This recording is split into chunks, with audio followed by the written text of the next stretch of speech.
La séance est reprise. Rappel au règlement, Monsieur Jacob.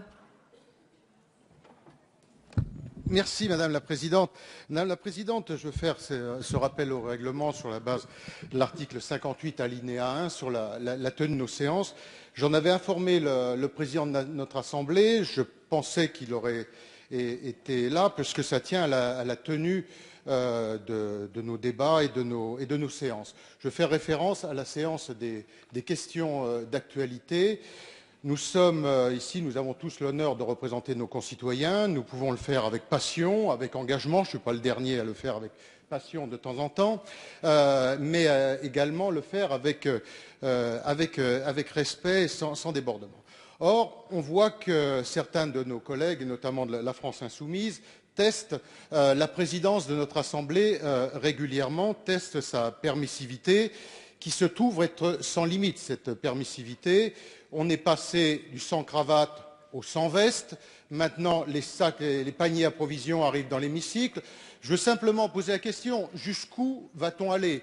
Est-ce qu'on va avoir des séances, on va pouvoir venir en short et en tongs? Est-ce qu'on va venir avec les cagettes de tomates et se les échanger d'une tribune à l'autre? Il y a un moment, soit il y a une police dans cette Assemblée et le président est capable de tenir la police de l'Assemblée, ou alors le président n'est pas capable de la tenir et on considère qu'il n'y a plus de règlement. Mais il y a des limites à trouver et parti sur ce terrain-là, vous savez, comme on dit chez les paysans, passer les bornes, il n'y a plus de limites. Et où va-t-on s'arrêter? Donc, le président m'avait invité à faire cette remarque en conférence des présidents. Je ne veux pas, je la ferai en conférence des présidents, mais je veux la faire ici. Parce qu'à un moment, que l'Assemblée soit prise à témoin sur la tenue des débats. Jusqu'où va-t-on aller? Est-ce que le président de notre Assemblée est tétanisé par nos collègues de France Insoumise? C'est peut-être ça, après tout. C'est peut-être ça le sujet. Ou est-ce qu'il ne se sent pas capable de présider, de tenir la police de notre Assemblée? Encore une fois, je l'ai prévenu que je faisais ce rappel au règlement et je veux le faire ici pour qu'il soit gravé dans le marbre de notre Assemblée.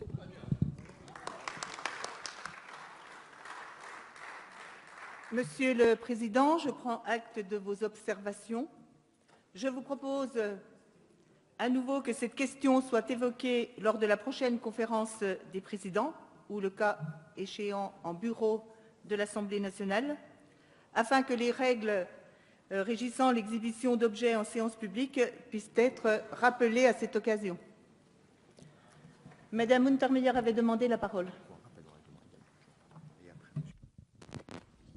Merci, Madame la Présidente. C'est un rappel au règlement sur la tenue de nos travaux au regard de l'article 58-1 qui vient d'être cité pour vous dire qu'on en est là, au 3e jour de débat, et nous en sommes à l'article 3.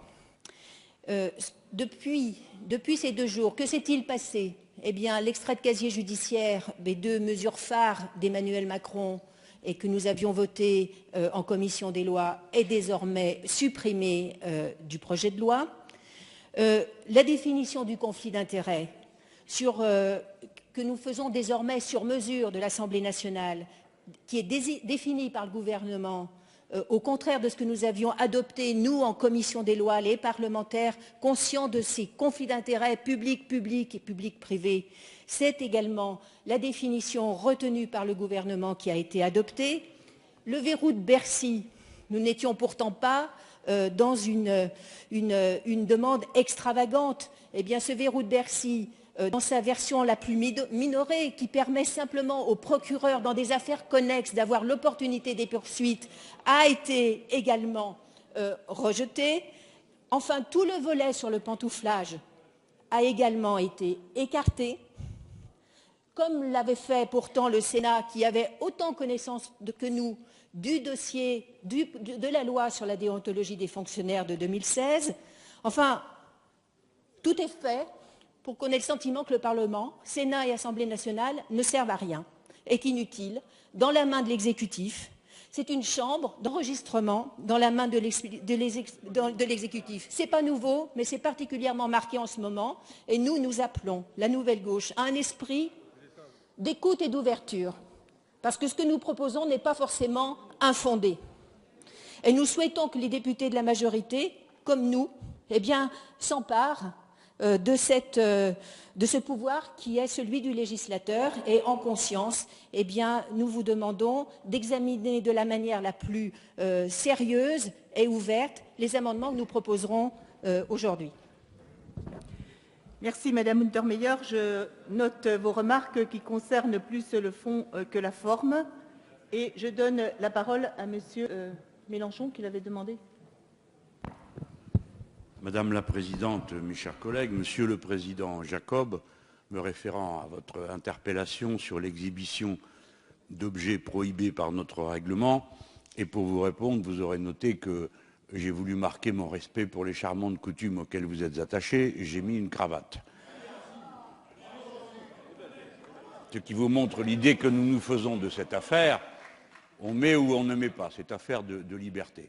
Je vous promets de méditer avec mes collègues, en total respect pour votre interpellation, sur nos pâtes et nos haricots verts pour les prochaines séances. Quant à l'interpellation faite par notre collègue du groupe La Nouvelle Gauche, je veux m'y associer pour vous dire que nous sommes assez consternés de la tournure que prend ce débat, de la difficulté qu'on a à y trouver une place dès lors qu'on a le sentiment que rien ne sert à rien. Mais bon, c'est la vie parlementaire, c'est comme ça, il y a une majorité et une minorité. Il faut faire attention à ne pas abuser du fait majoritaire dans de telles conditions. Si j'interviens, c'est pour dire à mes collègues que hier, on aurait gagné du temps si l'incident avait été clos plus tôt. Il nous en a coûté d'1 heure pour l'application simple du règlement. Mais je veux redire que nous n'en faisons pas grief à la présidente en tant que personne de séance et que nous lui renouvelons notre estime.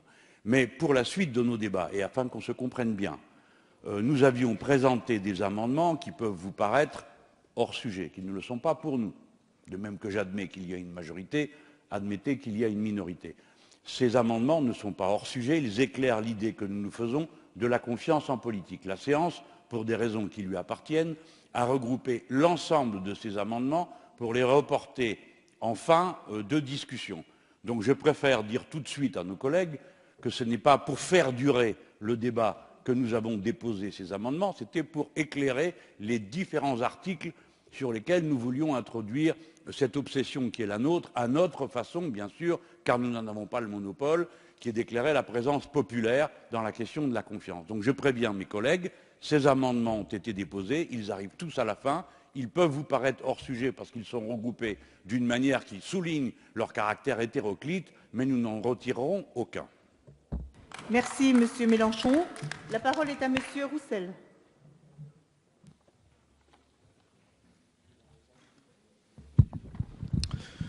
Oui, effectivement, moi je voudrais aussi m'associer à l'idée qu'il faut au minimum respecter les règles qui sont ici, le respect du débat et de la discussion mutuelle, et puis de faire en sorte que l'écoute qu'il peut y avoir entre nous permette de faire progresser ce texte qui est attendu par tout le monde.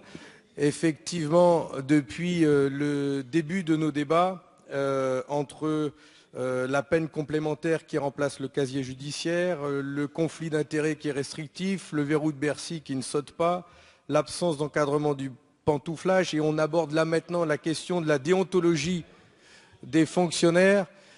Il nous reste encore quelques jours pour discuter et faire de ce texte qu'il réponde totalement à l'attente que les citoyens ont placée en nous. On aborde maintenant l'article tercé qui, encore une fois, permet d'encadrer l'évolution que peuvent avoir des hauts fonctionnaires dans des entreprises privées pour lesquelles ils ont eu, sur des sujets pour lesquels ils ont eu l'occasion de travailler en étant dans le public. Il y a besoin d'encadrer plus sérieusement, et c'est dans cet esprit que nous présenterons des amendements durant ce débat.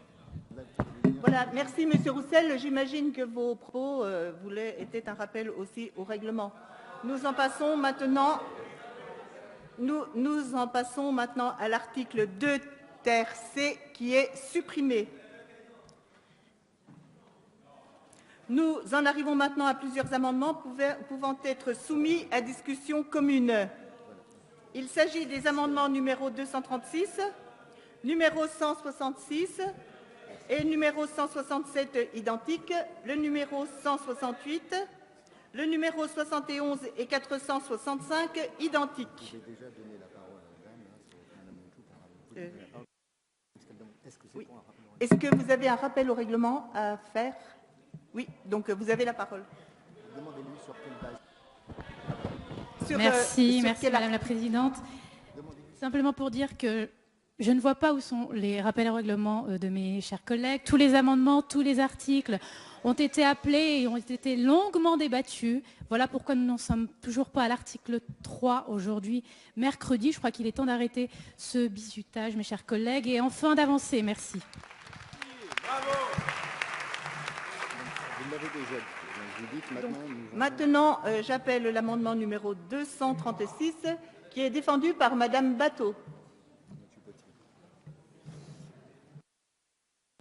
Oui, okay, excusez-moi. Madame la Présidente, ce que nous avons vécu cet après-midi nous appelle peut-être à éviter tous les excès. Le terme de bizutage en ferait peut-être partie. Juste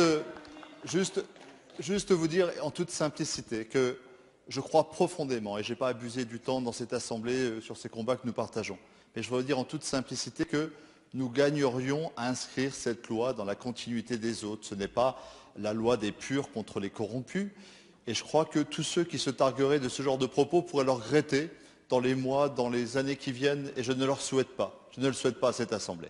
Deuxième élément, dans toutes ces lois que j'ai connues, qui ont fait des grands progrès dans la recherche de l'éthique, dans notre démocratie, il y a eu à chaque fois une ouverture, une écoute de la part de sagesse qu'il y avait dans l'opposition dans sa diversité. Il me semble que dans les amendements portés par le Sénat, qui n'est pas réputé pour son caractère révolutionnaire, il y avait matière à trouver des objets de consensus. C'est le cas, je crois, de l'amendement que je défends à cette heure. Cet amendement, il revient sur la question du pantouflage. Il dit simplement que lorsqu'un haut fonctionnaire qui a exercé dans la fonction publique a fait un séjour dans la puissance privée, il en a bien le droit. Lorsqu'il revient dans l'exercice de la vie publique, il ne peut pas, dans l'exercice propre de ses prérogatives, exercer dans le secteur d'activité où il a servi la puissance privée. Ça me paraît être relevé du bon sens. Et je voudrais simplement vous dire que ma petite expérience de parlementaire sur une grande loi, dont j'ai été rapporteur, qui pendant 4 ans s'est heurtée au mur de l'administration et des cabinets du gouvernement, et j'étais un député de la majorité. Je parle de la lutte contre le travail des enfants, la lutte contre le travail forcé dans les multinationales.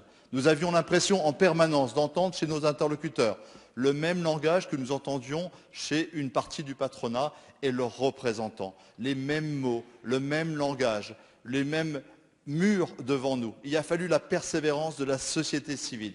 Il a fallu la persévérance de toute l'Assemblée nationale en intergroupe pour faire plier le gouvernement et faire éclore cette loi qui est aujourd'hui une fierté parce qu'un traité de l'ONU envisage de la reprendre comme un standard international.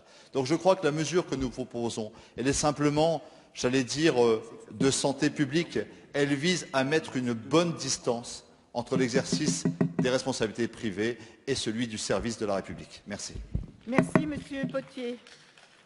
Nous passons à une série d'amendements identiques. Donc j'appelle le numéro 166 qui est présenté par Monsieur Bernalicis.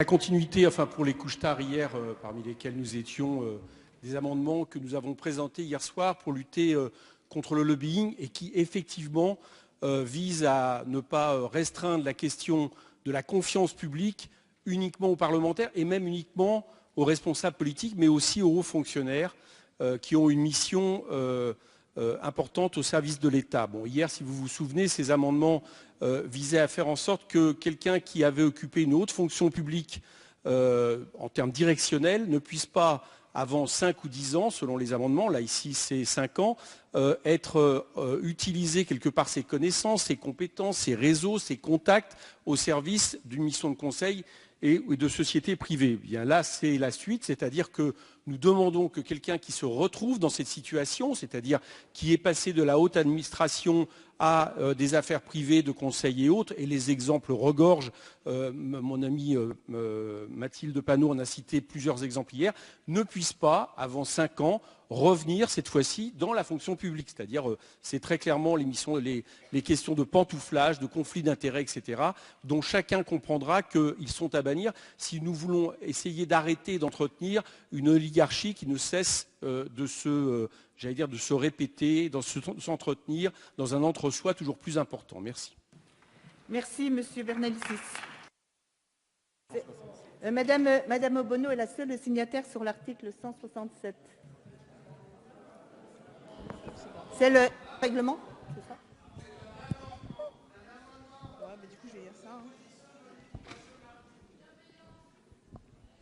Ok. Bon, ben.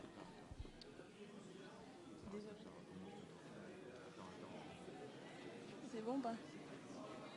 Madame Obono, vous avez la parole. Ok, merci Madame la Présidente.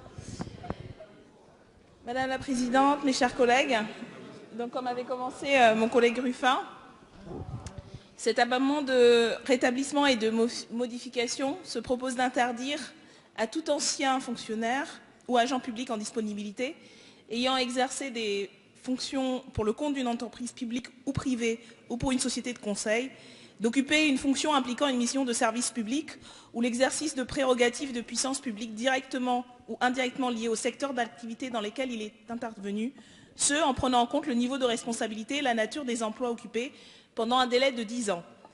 L'engagement d'un fonctionnaire dans la défense de l'intérêt général ne doit pas pouvoir être capté par le secteur privé. C'est pourquoi un délai de 10 ans nous paraît important pour la préservation de cette indépendance du fonctionnaire. Il s'est construit au fil du temps une communauté d'intérêt entre ces deux mondes, peu désirable si l'institution publique veut rester indépendante de toute pression. Nous cédons donc qu'une personne ayant exercé dans le secteur privé ne puisse privilégier les intérêts du secteur privé à ceux de l'intérêt général porté par le service public. Il ne s'agit pas là, comme nous le disions hier, d'une volonté de jeter la suspicion sur qui que ce soit, mais puisque nous sommes réunis ici pour faire voter une loi sur la confiance, il faut prévenir ce type de situation dont trop d'exemples récents ont montré le caractère délétère pour le débat public. Et donc nous pensons que très naturellement une majorité peut se retrouver sur cet amendement. Merci. Merci Madame Obono. Nous passons.